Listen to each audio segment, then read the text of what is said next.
Kristen here at the Biggs Museum of American Art. Today I am here with our curator, Ryan Grover, and he's going to take us on a special tour of this clock. Tell us all about it, Ryan. So this clock was made several years before the American Revolution. So this clock is almost 300 years old at this point. It was probably made in either Philadelphia or Wilmington. And oftentimes when we talk about clockmakers, we talk about two different people. One person is the person who makes the wooden structure that holds the clock, but the actual clock itself is a bunch of gears and motions and weights and a pendulum and all these moving parts that are attached to the brass face that you see here. So really the face and the clock movement inside is made first, and then the case is made to fit it. So this case is made to look like a lot of architectural elements. It looks like a lot of pieces of architecture that were really popular at the time that the clock was originally made. It was meant to sort of blend into a kind of house. So you can sort of use columns and arches and other kinds of the sort of roof shape that you see up above. And it's all kind of an imitation of the architecture around. This was probably one of the most expensive kinds of objects that you would have had in the house because you needed so many different kinds of specialists to come together to make it.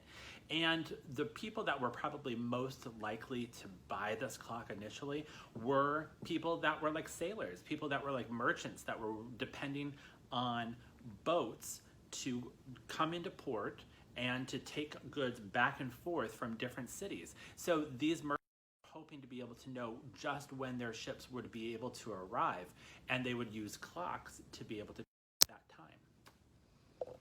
Wonderful, thank you, Ryan. So today what we're going to be doing for our Biggs Kids project is you're going to be making your own foldable paper clock.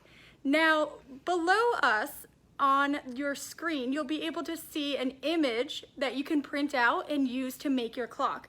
So I'm going to walk you through some of the steps of it. So if we come over here, I have colored my PDF. Can everyone see that? So I've gone ahead and I've colored my PDF. The very next step, you're gonna wanna cut out all of these outside lines. Once you cut out the outside lines, you're gonna get this shape.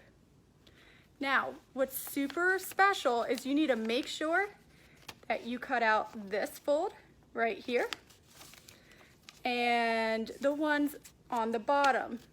I've cut it out just a little bit so I can bend it. And can you see through those? You want to be able to cut out those little center pieces. So if you need help, make sure you ask your parents.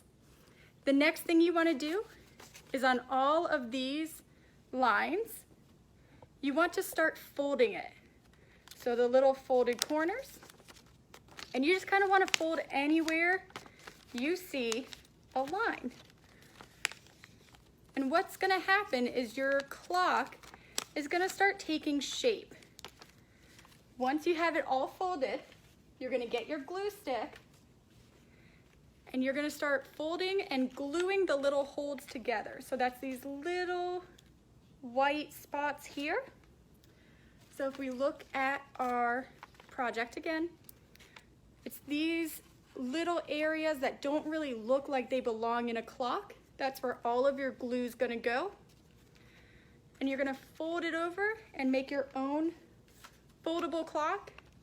This little PDF and image and foldable clock is modeled on one of the ones here in the Biggs collection. And I've decided to color mine so that it has a tiny little moon face on it as well. But you can color it any way you want. If you don't want a wooden looking clock, you can go ahead and color it neon green or yellow or purple or blue, and you can color and design it any way you want, and then fold it up and it can stand up, and you have your very own way to tell when the ships are coming in with all of your goods. Thanks for joining us. Again, this is Miss Kristen at the Biggs Museum of American Art. We look forward to seeing you next month for our virtual Biggs Kids. Bye!